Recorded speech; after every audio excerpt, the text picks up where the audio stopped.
This season of the Creative Piano Teaching Podcast is proudly supported by My Music Staff.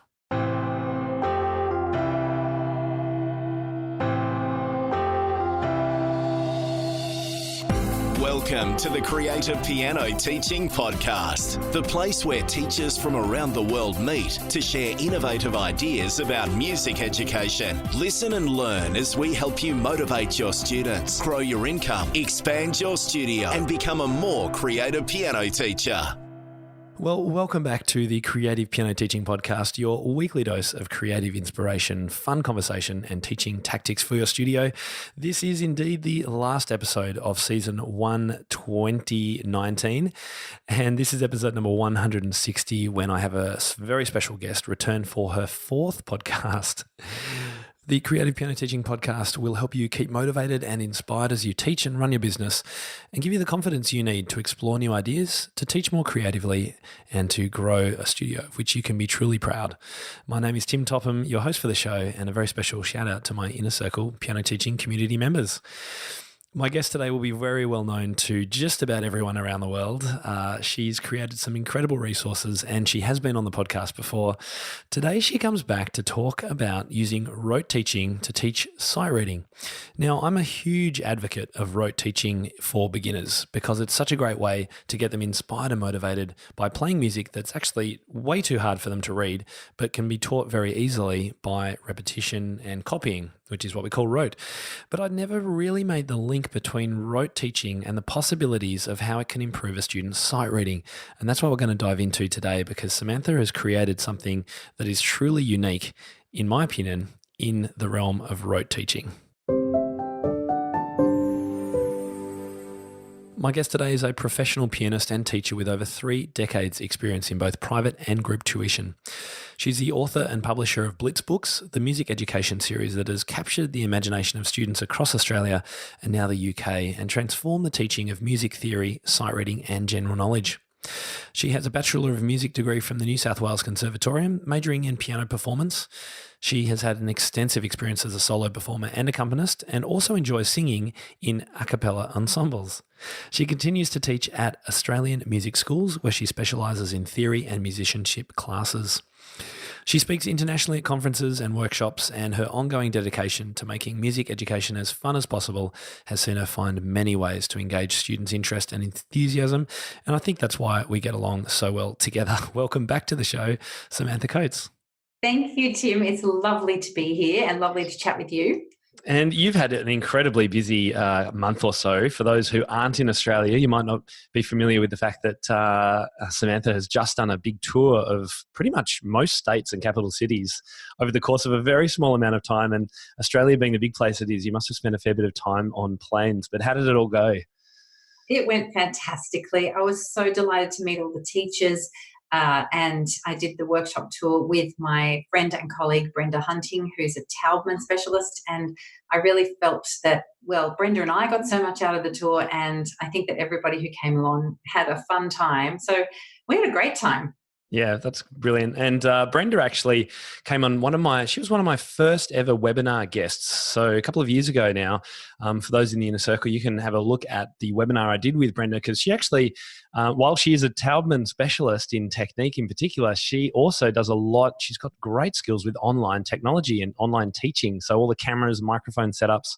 So she came on a webinar to talk about that, which was great fun. So I really like Brenda. Anyway, look, you were actually you've been on the podcast a few times. We did a series with you last year, episodes number 122, 23 and 24, and we had an amazing response to that. So those people listening, if you haven't hung out with Samantha and I before on the podcast, go back and listen to those as well. So we just had to get you back, obviously. And we're going to talk today about some of the things that you've been doing on your tour, which is promoting some ideas around rote teaching. So can you start by telling us why you decided to focus on rote teaching for your next project? Well, I kind of just fell in love with it accidentally. I'm a purely notation-based teacher. I was brought up absolute notation-based. I mean, I was taught this by rote when I was little. Everyone will know this.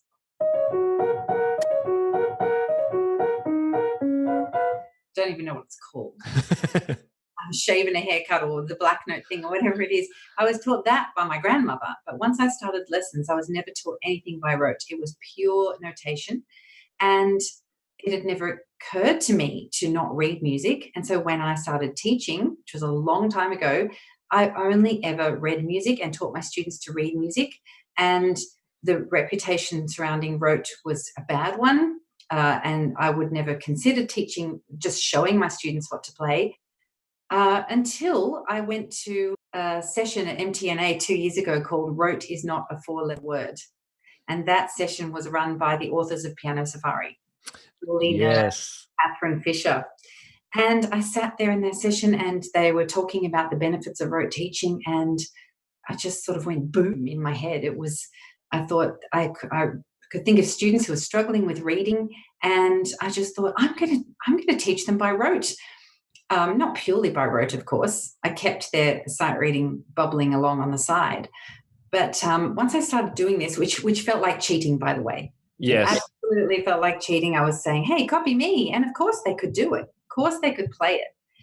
But then I realized, if they can play things that are beyond their reading, and we can develop reading alongside through patterns, what if we could just try and combine the two? So I started writing pieces that did that were specifically to try and develop sight reading through rote. Well, we were talking just before I hit record. We've got two boys living in our family at the moment, and the youngest showed a very big interest in piano when he first arrived. And the first thing I taught him was Heart and Soul. Bum, bum, bum, ba-da-da-da-da-dun. And for a 9-year-old, it's amazing how exciting and motivational learning something so simple. I mean, even Mary Had a Little Lamb on the guitar. Suddenly they feel like they're making progress. They can play something that they know the sound of, and they haven't had to slog away at reading music. So it really is a bit of a win-win, isn't it? It really is, because if you notate Heart and Soul, or if you notate Shave and a Haircut, it looks very complicated on the page. And if you try to teach those pieces from a notation-based perspective, it would be so much slower. And in fact, you wouldn't do it because you'd think, well, they're not old enough, they're not advanced enough to understand G-flat major yet, so we can't do that piece. But things are often much easier to play than they are to read. Exactly. And I think as well of the introduction to Clocks by Coldplay. It's in E-flat, maybe even D-flat or something. Anyway, it's got a lot of flats, but for kids, 3 little chord shapes and patterns, and they're playing something that sounds really, really cool. So I totally get it. But it does seem like this is rote teaching, this concept has really exploded in the last few years. And so I wondered whether you had thoughts on why weren't we talking about this 10 years ago? Was it because it had that bad reputation? Like, it's not reading, so it's not real learning?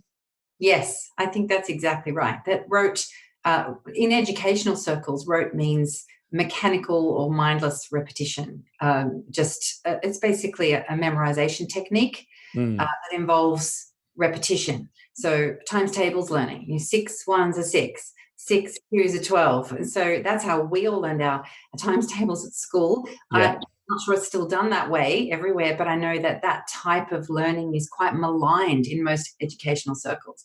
But that's not what we're talking about when we're talking about rote teaching in music. Rote teaching in music, in piano specifically, is learning by imitation with little or no reference to a score. And the problem is, if you only teach like that, then you end up with students who are musically illiterate. Right. Yeah, it's got to be part of a mix. And I know we'll talk about that in a moment. Do you think it's the wrong word? Are we using the wrong word for this? I don't think it's the wrong word, because learning by ear, for example, is a completely separate way of learning. Mm-hmm. And a lot of people think, for example, that Suzuki students learn by rote, when in fact they're supposed to learn, they actually learn by ear. Yeah. Mm-hmm. Really, really pure Suzuki. And rote involves that visual imitation, as well as auditory learning. But I think that it's the right word. We just have to re-educate people. Right. Yes, I agree with that. And I think that's happening now. The more people are talking about it too. So tell us a little bit more about it then. Let's help educate people. How does it work? And tell us a little bit more about its benefits that you've seen in your studio. Okay, well, the pieces that I've written are all written in 3 levels. So rather than just write one repertoire piece that's to be taught by rote, the piece that I've written is in 3 levels. Level 1 is the one that you teach by rote. Mm-hmm. And then level 2 will just be a slightly harder version of that piece.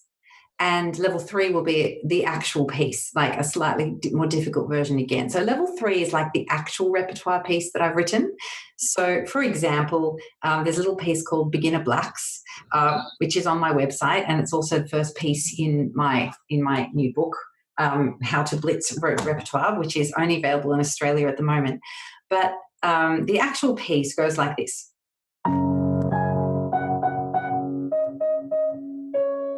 That's just the first phrase. Yep. Now, if that's like the end result. Level 1 of that piece will sound like this. Very simplified. And it's in G flat major and it's 2 octaves apart.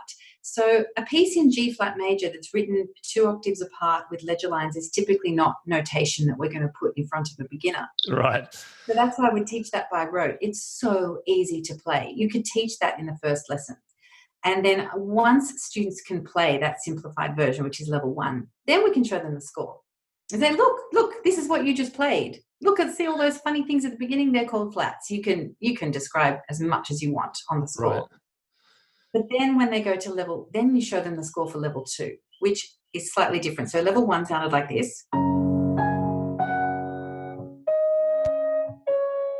Level 2 will sound like this. So they will see a difference on the score. Even preschoolers can spot the difference. They're just looking at pictures, essentially. They may not really be able to read music yet, but they can see a difference between the 2 scores. And spot the difference is a very educationally sound approach, which is used in so many circles.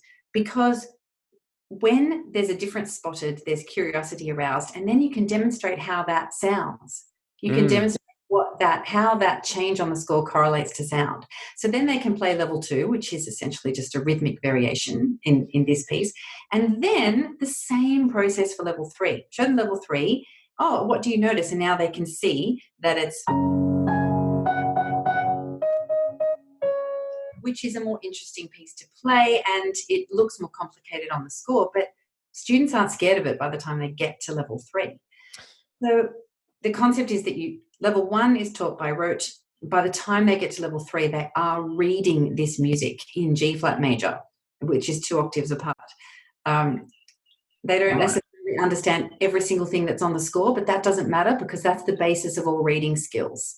Yeah, I get it. So while they're looking at the music and interpreting it, they're not necessarily reading it like we would read as a teacher sight reading it. I can see that it's moving. They can see there's 4 there where there was 2 before, and it's moving down in the music, that sort of thing. Exactly. So they can understand that the differences on the page correlate to sound. Other thing about teaching level 1 by rote is that it feels comfortable and easy to play, but you'd never want to read it. And I've written all the pieces in keys that are comfortable to play. So this is another big aspect of it, and to do with me having tendinitis 2 years ago, and that's how I became involved in the Taubman approach.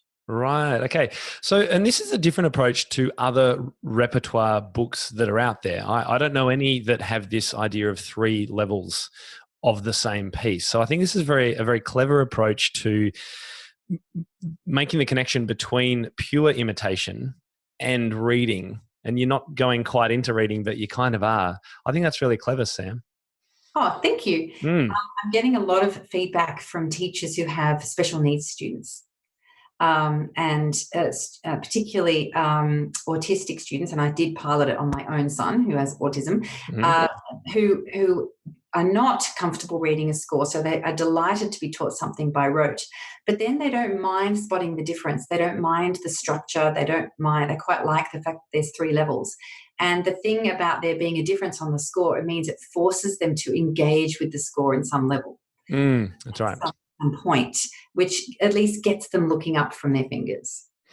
And to spot the difference, it reminds me when I was a kid, and perhaps you as well, those books we used to get given with two pictures Yes. and you Yes. had to spot the 10 differences between them. Yes. I And think some of kids, those do were kids really do that soft. anymore? Yep. They were fun. Yeah, they were fun. Yeah. They were fun. And and our brain is hardwired to pick up differences, which changes in our surroundings. Yeah. So it's a fun way of getting students to look at the music. And the level 3 piece is meant to be the actual repertoire piece. So it's not like you give level 1 to your beginners and level 2 to your intermediates and level 3 to your advanced. It's the process of getting from levels 1 to 3 that counts. Sometimes that process is over and done with in 5 minutes in one lesson, depending on the age of the student, because these are all sight reading activities you can use for older students. Yeah, and I was going to ask that, how long this would take. Is it kind of a week on level 1 or 2? But as you say, it's up to the student. It really is. I've written all the pieces so that they're accessible for beginners in their first 2 years of learning. I've run every single piece past Dr. Julie Nur from Piano Safari. Oh, wow, fantastic. She is a genius when it comes to knowing what beginners want. And of course, as she would be, because they've written a brilliant method, and the whole point of Piano Safari is to combine the elements of rote with reading in a really holistic method. So these pieces all appeal to elementary students, right through to kind of early intermediate. I've categorized them all on my website according to how many hats they have. So little graduation man hat is my logo, if you like. Right. A 1 hat piece is for 0 to 6 months of learning. And that piece that I just played before, Beginner Blacks, that's a 1 hat piece. And then 2 hats is the next 6 months, 6 to 12 months. And then there's 3 hat and 4 hat pieces. So if you had a student doing Beginner Blacks in their first lesson or 2, yes, they would probably spend 1 week learning level 1 by rote, and then you might show them the score, and then there's a reminder video on YouTube that they can remind themselves how to play it. And then the next week you might do level 2, and the next week level 3. Right. Yeah, I was going to ask about videos too, because I remember I've taught the Piano Safari method and I'm a big fan of it as well. One of the things that they really reiterate with rote is the listening component. So getting students, they're not looking at any music. They might be watching you, but just listening to how it goes and where is it moving up or down and what's repeating and things like that. And I found that they had videos online, so I could send a student away and say, okay, next week we're going to start this rote piece, but I want you to listen to it for a week first. So do you have those same kind of things available for students? Yes, absolutely. So I've released each piece that's on the website, and there are nearly 40 of them there now, is in its own little digital pack. And so the pack contains the sheet music for each level and video teaching tutorials for each level, an extra video teaching tutorial for composition ideas, which we'll talk about in a moment, a teacher guide, and 3 audio tracks, 1 for each level. Wow. So, okay, that's comprehensive. They can download the audio tracks and send to their students. In terms of video, it's just a Blitzbooks Rote Repertoire YouTube channel that they can go and subscribe to, and sometimes parents will want not allow their child to go to YouTube on their own. Fair enough too. So this is where we need some parental help to look up that video on YouTube to see that level 1 performance. Great. And you're right that when they listen to it and when they understand the music from an oral point of view, they are playing it much more beautifully. And when they're looking at the hands, they can monitor their technique. That's the pieces are written to allow for a comfortable technique. And that's why they're written in keys like G flat major or B major or E major or B flat minor. These are difficult to read, but they're really comfortable to play. Yeah, they sure are. So just going back, you mentioned when you first started teaching, you did a lot by reading. You really had a reading-based approach to teaching beginners. I was brought up with the same way and I started the same way. And now I've gone to a more creative approach to start with. And there's also the rote-based approach too. So we've kind of got 3 different ways you could teach a beginner: purely reading, purely rote, or purely creative, so just improvising and chanting and all those kinds of things? Or I guess there's the option of a combination of the above. And I think in our conversation so far that you're probably an advocate for that mixed approach. And so is that what the rote repertoire that you've created does include? Yes, that is probably exactly the brief in my own head that I'm trying to Nailed it. Nailed it, exactly, Tim. Okay, so in a typical 30-minute lesson, when you're trying to address a little bit of technique as well as repertoire, sometimes the whole lesson could get taken up with preparing for an upcoming exam, or the whole lesson might get taken up trudging through a piece from a reading-based approach. The lesson can get chewed up very quickly if you're not happy to do any sort of rote teaching, which I certainly wasn't happy to do before now. But if within any 30-minute lesson, there's, say, 5 minutes devoted to a rote repertoire piece, specifically one that I've written, I've tried to have technique and sight reading and creativity all addressed in one thing. So we've got... Sounds like magic.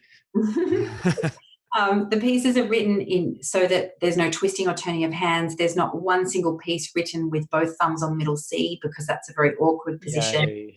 Yep. They're written so that they're comfortable to play, that they sound contemporary. So that gets taught by rote. But that's the end of the rote experience. The rest is reading. And once they get to level 3 and they can play that, and then I would encourage them to memorize that, because memorization is really important. So they've engaged with the score, but now they're just playing, and they're playing really nicely. Then the creative element is I ask my students to go home and compose their very own level 4 of that piece. Ooh, that sounds like a challenge I'd take up. I'm sure you would, Tim. You do beautifully. And the students... my students that I've piloted this on probably 200 students in total, with various teachers and in teaching schools and my own private students. Well, and no one is ever scared or in wondering about what this level 4 concept means. They understand. They've seen the music change from level 1 to level 2, level 2 to level 3. Now they know they're just going to change it again. And they've been given ideas, and it can be very small changes, like just changing the register. Or even just adding more repeated notes. So, for example, if Beginner Black's level 3 was this, I had a little 6-year-old who came back. She just played the whole thing lower, and she put in extra repeated notes. So she played. And it was like a natural extension of what you would do. But it still ended up being her piece, and she was very proud of it. And once students get creative, to me, the level 4 is the most important part, because once students get creative with a piece, that's a sign of true understanding. They've really ingested what they're doing. They've absolutely connected with it. And once they make it their own, they're far more likely to love it. Now, a quick word from our sponsor, My Music Staff. Most of you have already heard about My Music Staff and how their software helps thousands of music teachers manage their businesses more efficiently. They handle all of your student management issues, scheduling, billing, and so much more. It's what I personally use in my own studio, and it's no surprise why it's the leading studio management software. What I think really makes My Music Staff stand out is its community-driven development and personal approach to customer support.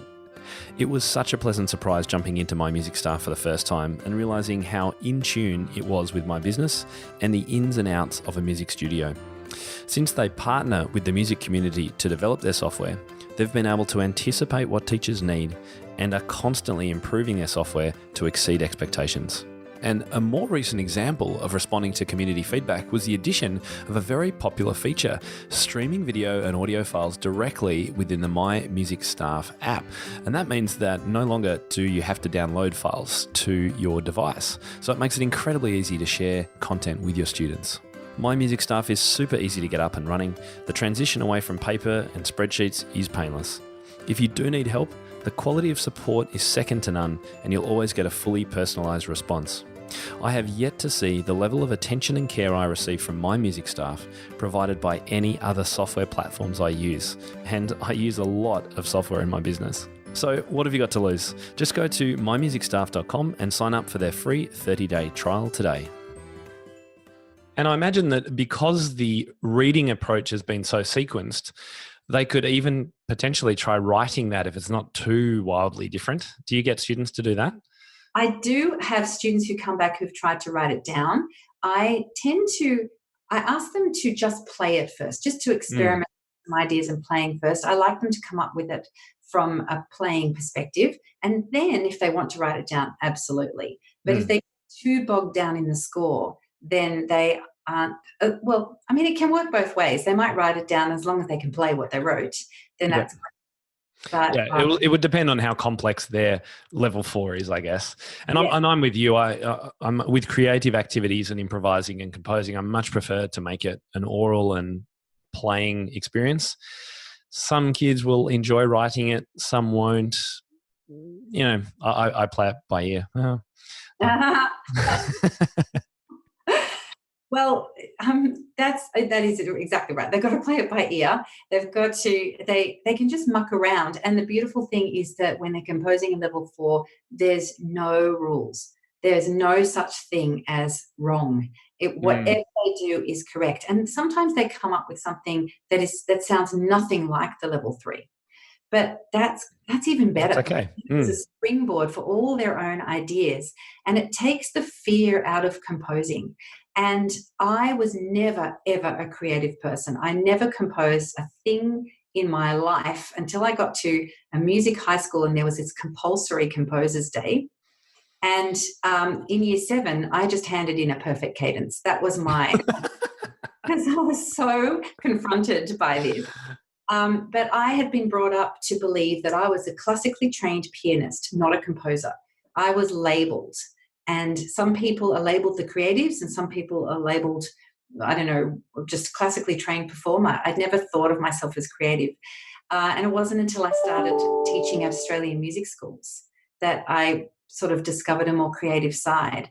But even in composing these pieces, I still don't think of myself as a composer. I think of myself as creating an educational resource that answers a certain brief. It's basically that my site is set up to be a sight reading program. I've got a notation-based sight reading program. I've got my sight reading series, which goes from beginner all the way through to early advanced. And that's from a notation, that's 4 books that take you through a notation-based sight reading. And that's great. We should all be able to sight read and understand everything that's on the score. But this is a different way of teaching sight reading that exposes students to more complicated looking scores, but they aren't scared of it and they can play it. And it's just like when toddlers will read a book to you, they essentially know that book off by heart, but they'll sometimes point out the words to you as they're reading it to you. And they do recognize some elements on the page. Yep, I've had that experience recently, actually. There you go. I'm sure some teachers listening might be interested to hear a couple of your other pieces or just little excerpts. Are you able to play a couple of other examples? Yes. Okay, so here's a nice slow piece called Flying. This is all on black notes, and this involves pedal. I love to teach pedal early. Me too. I really feel that you need to use rote teaching if you're going to employ pedal early, but it's so much fun. Extender is the best thing I ever invested in for my studio. So Flying just starts with all semi-breves or whole notes. I'll just play the first 4 bars.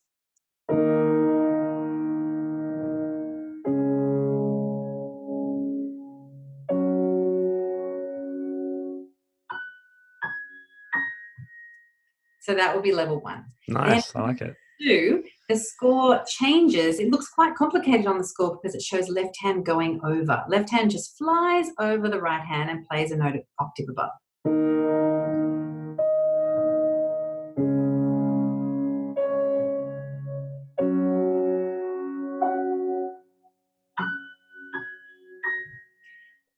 So we discuss the differences in the score before we try to play it. And then in level 3, the score looks very different again, because now the fifths are broken up and it looks completely different. But most kids can just work it out. They can say, oh yeah, it's the same notes, but they're just like they're side by side instead of on top of it. That pattern recognition of broken intervals and chords is so important. Right. So now we end up with this as the level 3 piece.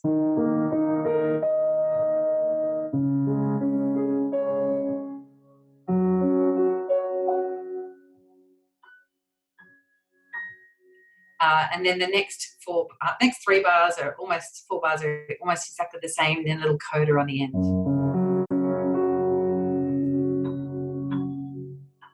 end. Nice. Yeah, it's great. So the level 3 score looks very complicated, and you would never ever teach this piece from a notation-based perspective to start off with. But by the time they've worked through levels 1, 2, and 3, they are engaging with the score and still playing really nicely and going all over the keyboard. And then it's up to teachers to decide how much of that notation they wish to explain. And I did have some teachers asking me at the workshop, so when do you ask students to name the notes? Mm-hmm. And I basically responded, well, that's not really the point with these pieces.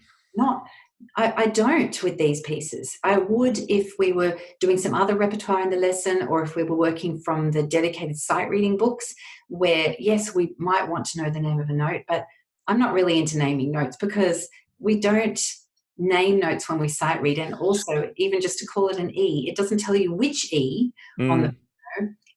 And so I'm more into playing notes. Yeah, I agree with that. I don't see a huge amount of value in naming notes on the score and just pointing to notes and saying, what is that? Much better if you're going to do that kind of flashcarding, then to play the note, if anything. But in context is always better again, because you see relationships between the notes that have come before and after. So definitely with you on that, Samantha.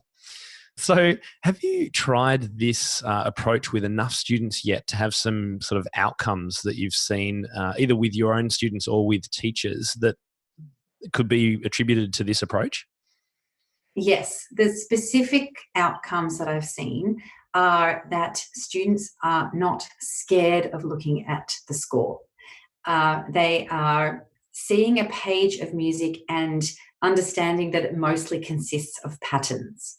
So the best results are with students who are reluctant sight readers. And I've had lots and lots of fabulous feedback on this, that I've had students who absolutely refuse to look at a score, but now enjoy it because they've had to spot the difference. And it's a way of making them engage with it that's not at all threatening and actually quite fun.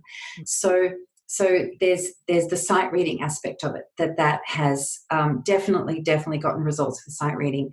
And the second huge result is the creativity and that is that it gives a very, very clear framework for composition and improvisation that takes all the fear out of it. And I think that's why, it aligns so well with my thinking, that you've taken a concept that we know works well already, the rote teaching ideas. You've leveled it, so they've got this. They're connecting it to their reading, and then you're going that extra step further, which is making it creative too, which is fantastic and aligns so well with my thinking on what good music teaching is all about.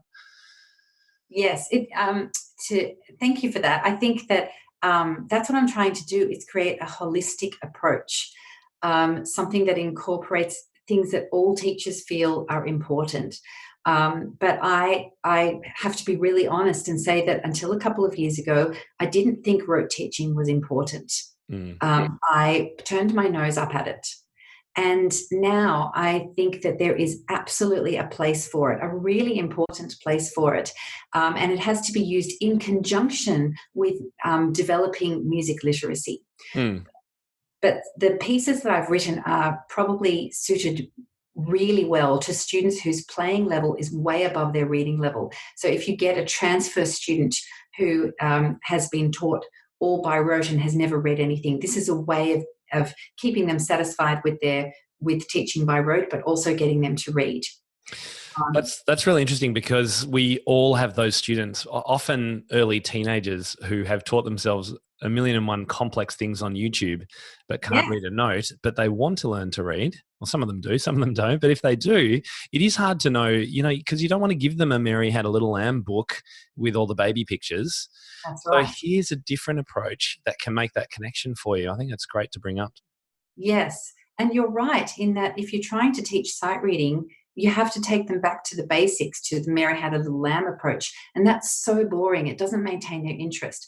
Rote is rife because of YouTube. It is the ultimate rote teacher, and you can't stop it. So the idea behind the pieces that I've written is that they are interesting to play. They're satisfying enough to play without feeling like you've had to go back to something like this in order to read it. Now, that little piece that I played is an excerpt from, level B1 in my Sight Reading for Beginners book, and that's okay as long as it's an exercise.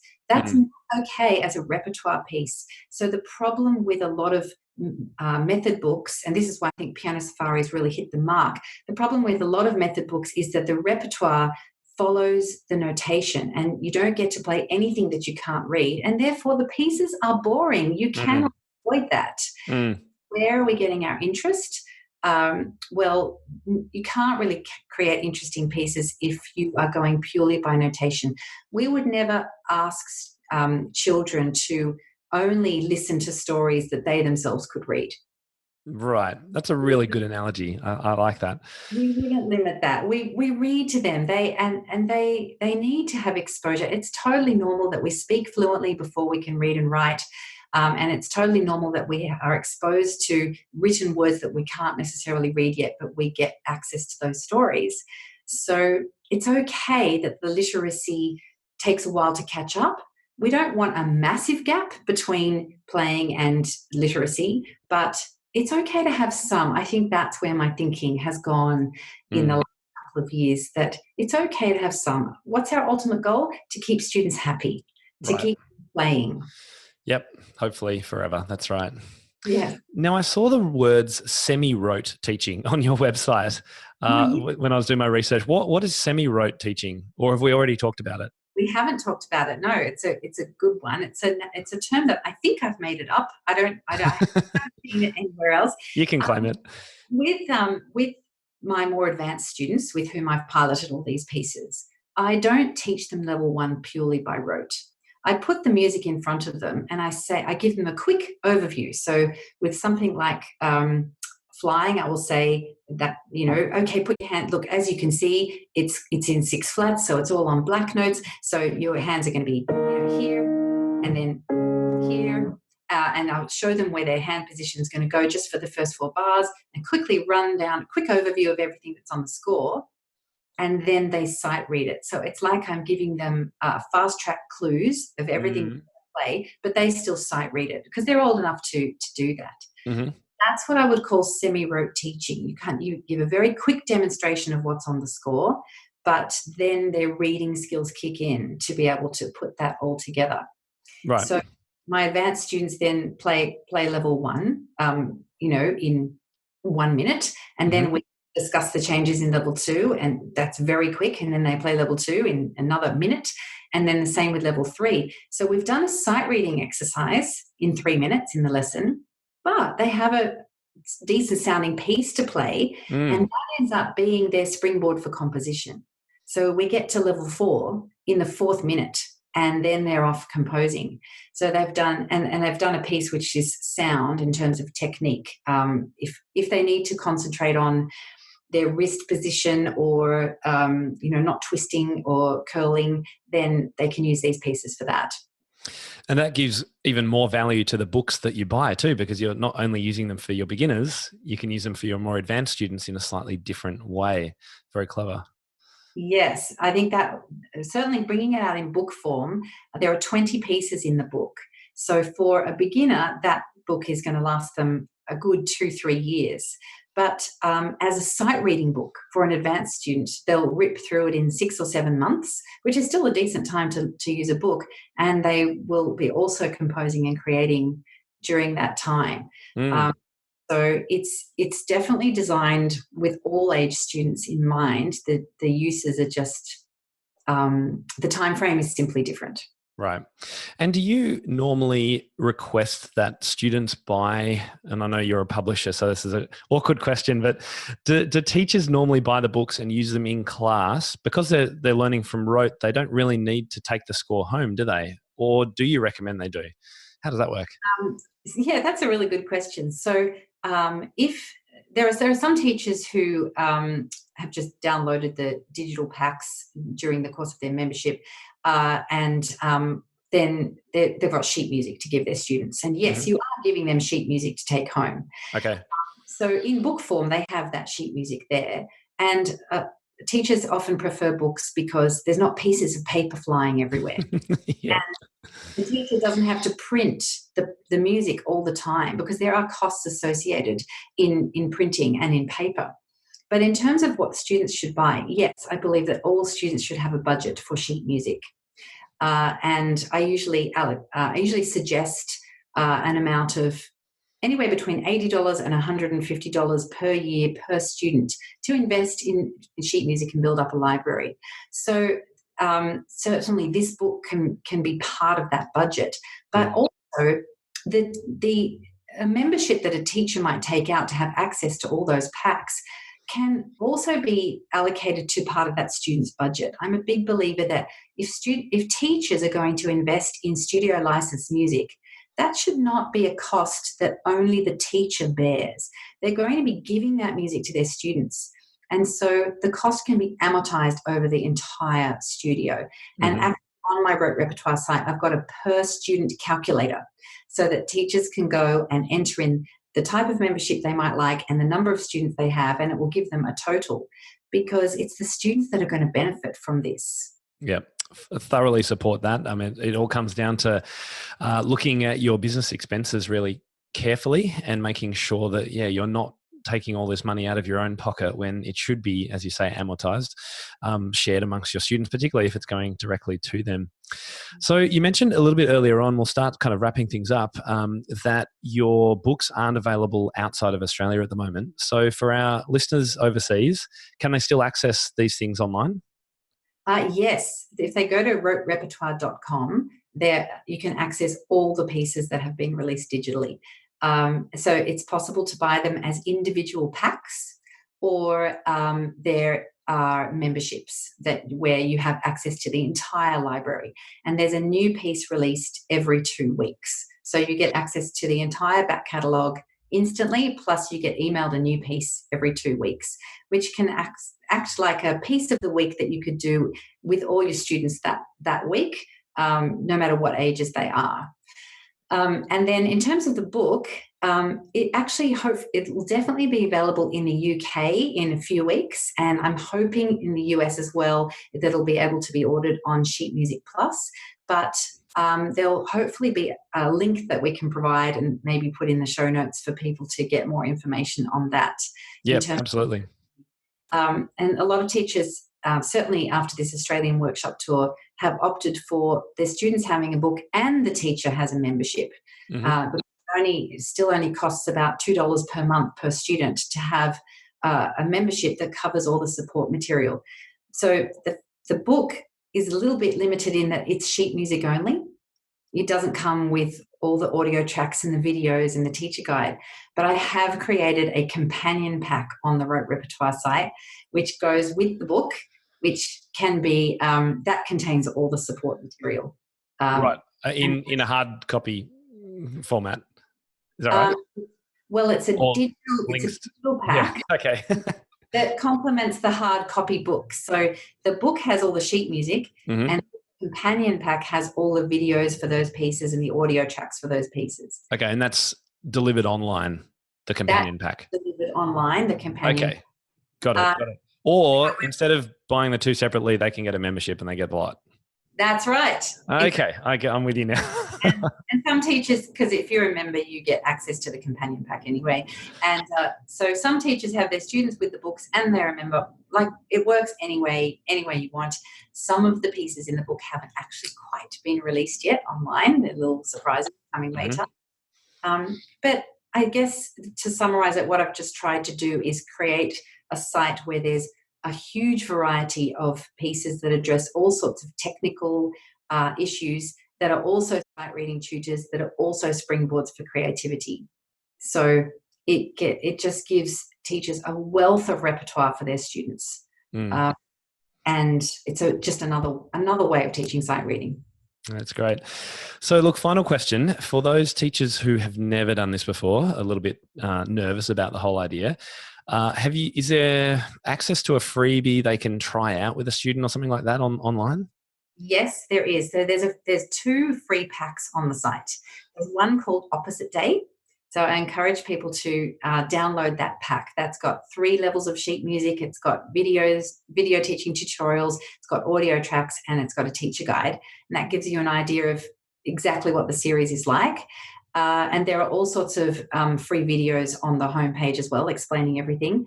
And there's another pack in there that's free that's called the 10-Level Non-Musician Challenge. And that's got a little piece in it in E major that's been split into 10 levels. I've been doing a social experiment with that and teaching it to every non-musician I could get my hands on. I tried it on my accountant. I tried it on my friend.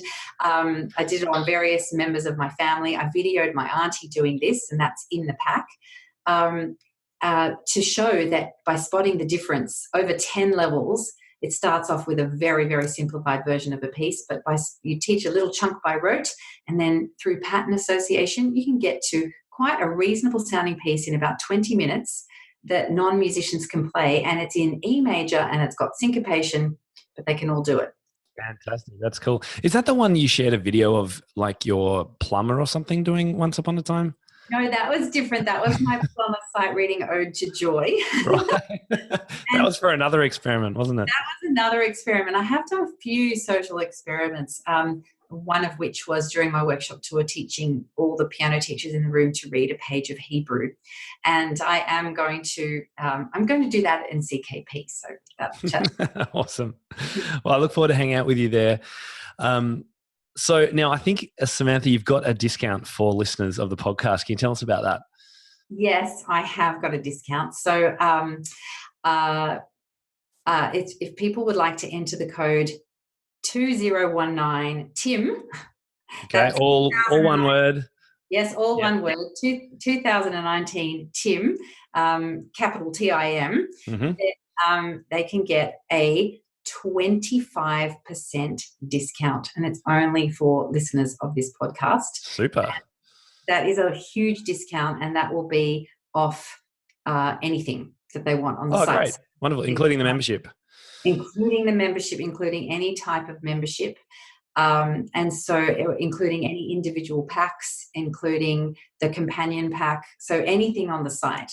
Wonderful. That will be, but there will be an expiry date on that. Okay, which will be put on the show notes page. Yes. And we'll put the code there as well, and the link to where to find all the resources. Yes. But people might like to hop on down, have a look at the free packs, and then see what it's all about, and then hopefully take advantage of that huge discount. I've been getting such lovely feedback from teachers. They're saying that they're really getting some great results with their students. Wonderful. I can see why. I mean, it's well researched. You've tested it, so it's not like it's just this wild idea you thought was cool. So I can see why it's being appreciated so much by the teachers who are using it, because you've put so much thought into it, and it's doing things that other rote repertoire programs aren't doing. So congratulations, and thank you so much for that very generous offer for listeners. So the website again? It's roterepertoire.com. You can get to it from blitzbooks.com. There's a huge image on the first page that says Rote Repertoire. But basically roterepertoire.com is the place to go. And take advantage of the free stuff that's on there. And I just hope that people will give it a go. Yeah, absolutely. There's nothing to fear. I remember it was a bit weird when I first taught Piano Safari and got involved in the rote teaching. But once a student plays some of those Herbie Hippos and I Love Coffees and whatever else is in that first book, they cannot stop playing it. And I had a kid who he loved the Rote piece so much, he wanted to play it at assembly. So I recorded the backing part because I couldn't be there. And he played it in front of the whole school. It was just a simple Rote piece. And, that's the kind of thing that's just so motivational. So thanks so much for coming on the show today, Samantha. It's been great hanging out with you. Thank you, Tim. It's been lovely to chat. Well, I do hope you check out some of Samantha's resources and books, particularly in relation to this leveling series that she's got with her Rote Repertoire, and definitely check out the discounts that are on offer. I do hope you've enjoyed today's discussion with Samantha, and I'm sure she will be back again in the future. Now, as I mentioned at the start, this is sadly the last episode of this season of the Creative Piano Teaching Podcast. We're going to have a little bit of a break now and resume with our next season starting on June 14th. And we've got some fantastic guests lined up already for next season, including the one and only Melody Bober, who I've wanted to interview for about 2 years. We're going to be also interviewing one of my own students and his mother about their experience of my teaching style. We're going to talk more about growing music academies and hiring teachers, and also about creating your own method series. We're going to talk to someone who has done that recently. We've got a great episode about dollar store games, so ways you can inspire and motivate and have great fun with your students without spending a whole lot of money. We'll talk technology, recitals, and of course, much more. And I'll be introducing all of that when we come back in June. Until then, I wish you all the best in your teaching and your studios. I will see you at some webinars, no doubt, in the meantime. And do keep an eye on the blog and emails from me about what's coming up and what's in store. My name is Tim Topham, and this is the Creative Piano Teaching Podcast. I do hope you've enjoyed this season, and thank you so much for listening. I'll see you soon. Just before you go, if you've enjoyed today's show, I'd love for you to check out my Inner Circle piano teaching community.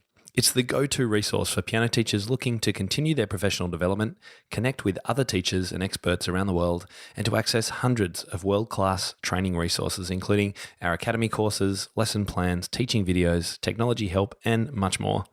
Whether you're just starting out or have been working hard to build your studio for a while, the Inner Circle community will give you the skills, support, and confidence you need to grow the studio of your dreams. Whether that's just about teaching a small number of students one-on-one in your home, or about hiring a commercial space, employing other teachers, and building an entire music teaching empire. With courses on both the teaching and business side of running your studio, live coaching, and our thriving community forums, you can get quick answers to questions, set yourself challenges, get feedback on your ideas, and feel confident teaching in new and exciting ways. For more info and how to join us inside the circle, head over to timtopham.com/community today. I'll see you on the inside. Will conclude this evening's entertainment. Oh, thank you. Thanks for listening to the Creative Piano Teaching Podcast. We'd love to help take your teaching to the next level as a member of our supportive community. Use the coupon Piano Podcast for $100 off an annual membership of Tim's Inner Circle today. To find out more, head to timtopham.com/community.